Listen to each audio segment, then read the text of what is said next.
So this is the first Brains and Bulls weekly report, and I've separated this out. You can see the overview. I'm putting it into a playlist of these weekly updates. What it contains in it. But this will be for June 3rd, 2022. And so the first thing I want to start out with is kind of my sentiment about what's happened this week and where my mind is and how I'm investing and trading um, stocks and commodities and things of that sort. So, my short term thinking, and this is 0 to 3 months basically, and then my midterm is 3 months to 11 months, and then long term is 12 months plus. But my short term is I'm 65% bullish, I'm 35% bearish, and I'm 0% neutral. So now, how do you trade with that? Well, that's what we'll talk about a little bit later in this episode. But uh, I'd like to see people on YouTube kind of where's their mind at on their short term and midterm outlooks. But that's where my mind is right now. It's an interesting mix. Now, long term, I am very bearish. And why am I bearish? Well, we have a Fed. The Federal Reserve has dug a hole that is huge for the economy. And I'll probably do a future episode on this, but this is my belief is that the Fed is tampering with the economy, meaning that they're pulling strings on things that they really don't know enough about. And from 50,000 feet or 100,000 feet or wherever they are, it's difficult to run a particular economy. Now, my background is going to be more of an Austrian economics standpoint, meaning my belief is that you leave things alone and you let them go, and they'll fix themselves over time. But that just isn't the mentality of the government today. We do what I call tampering with the economy. Now, the Federal Reserve isn't all at fault. We can blame our government too, and it doesn't matter which party you're in. They've all participated in digging this hole that we're in. We have a $30 trillion plus deficit, and it's just being added to more and more. We have too much spending, too many programs, you know, and again, probably a future episode separate from this weekly report. But we spent some for COVID. Everybody seems to understand that. But when you are $30 trillion in debt already, spending more money that you don't have just adds to the problem. And then we've added in infrastructure, and the current regime wants even more spending. So, and again, I don't exempt either party because I think that they've both done a horrid job of managing and budgeting for our country. But from a debt standpoint, with that 30 trillion in debt, the unfinanced debt is in essence inflation. So in other words, when Congress passes and the president signs in spending, whether it's for Ukraine or for COVID or for infrastructure or whatever it is, and it's unfunded, meaning we don't have the taxes to be able to cover what we're spending, then that's where inflation comes from. Now, the first thing that I want to look at in this is what I have up on the screen right now is the M2 money supply. And you can see here that at the end, we've just increased the amount of money supply that is. That's the inflation on a graph, if you will. And so that's creating problems, obviously, of inflation and some of the things that we're seeing, as well as you add in oil, and people are getting pretty stressed out about food increases and things of that sort. The second thing here that I look at for measures and indicators are the investor sentiment. And, you know, this thing has been really low. I think it got down to like 15% back in the beginning, or maybe it was late April or early May. And now it seems to be recovering. I'll be curious to see what next Wednesday looks like. But it's something I track. When things get overly bearish, then I have a tendency to be a contrarian investor. But this is just one of the tools that I use from AAII Investor Sentiment Survey. And then another one that I look at regularly is the Fear and Greed Index.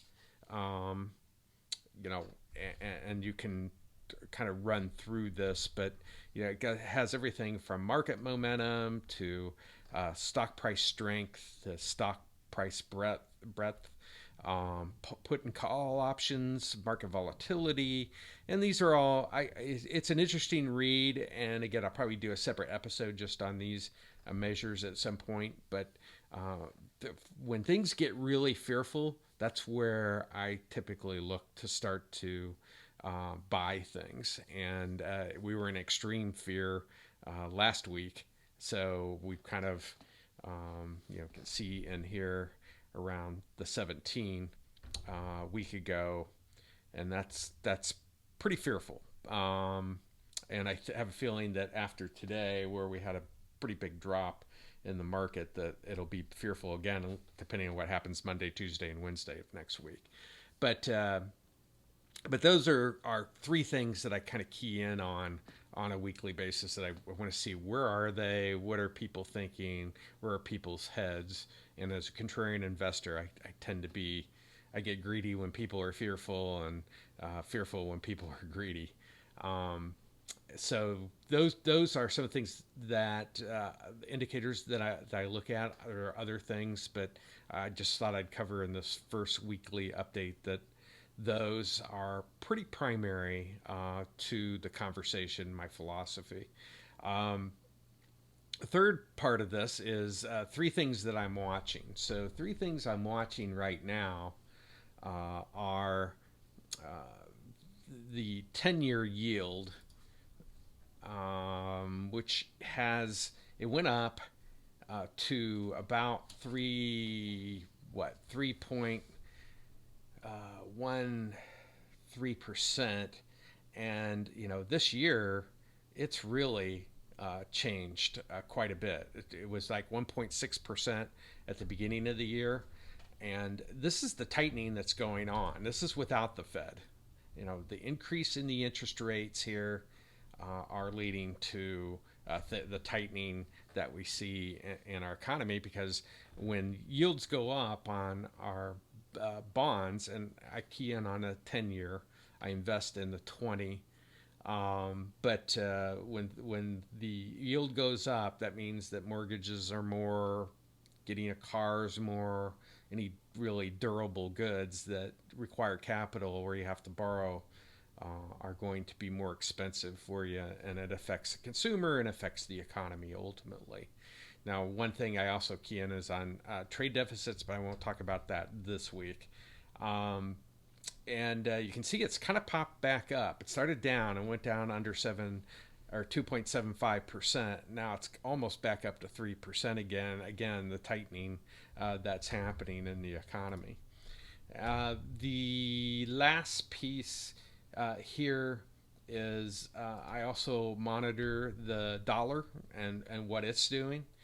When the dollar's strong, when we buy things overseas, it's cheaper. I'm expecting the dollar to kind of roll over. You can see it's like at its 200-day moving average. I'm not a big technical analysis person, but sometimes visuals are helpful for people.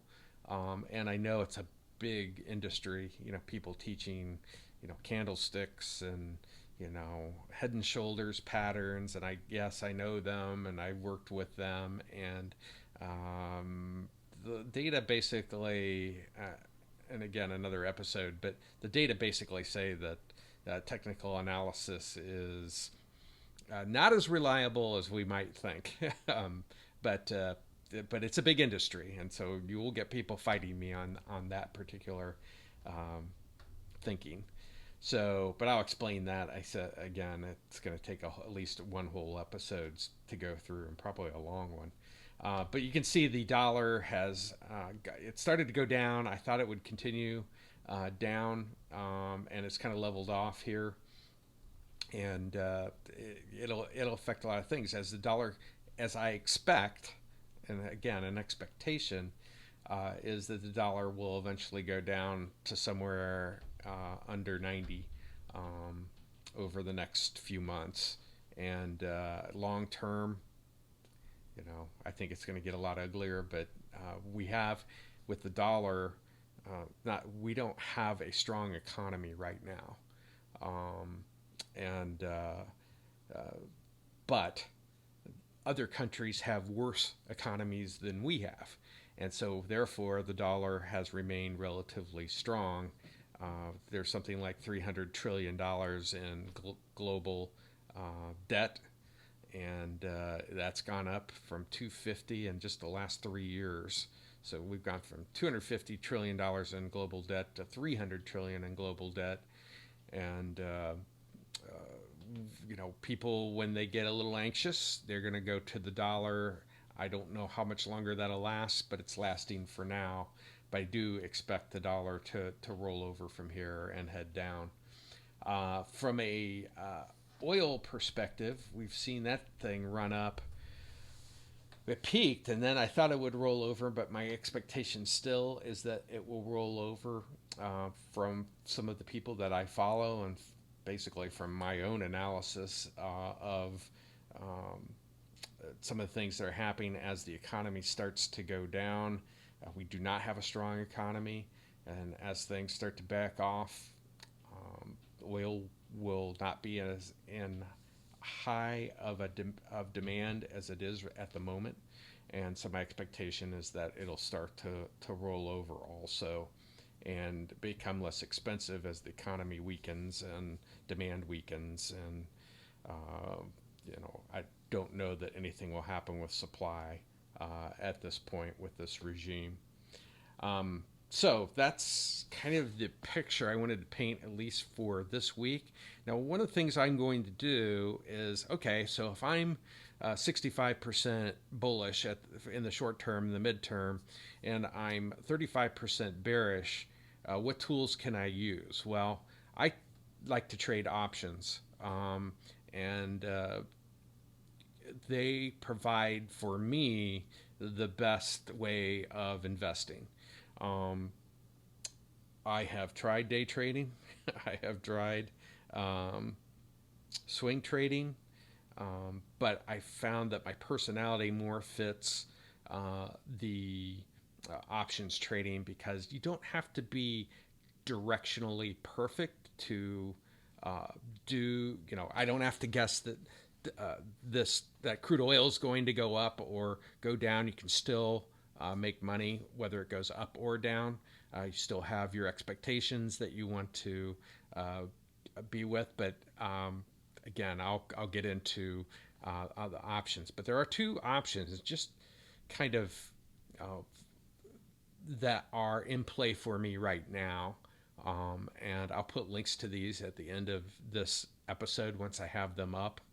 I'll be recording them either this weekend or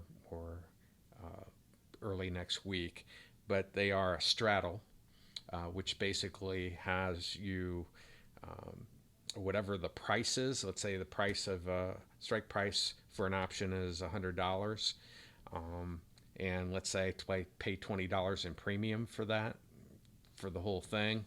Then the stock would, if it goes up $120 or goes down to $80, it doesn't matter. Once it hits one of those points on either side, then you become in the money for that particular straddle. And in a time where I'm 65-35, I want a little protection that way. There are some stocks that I'm a little bit more 50-50 on, or industries, market segments, and so play straddles on them in that environment. I have several straddles operating right now.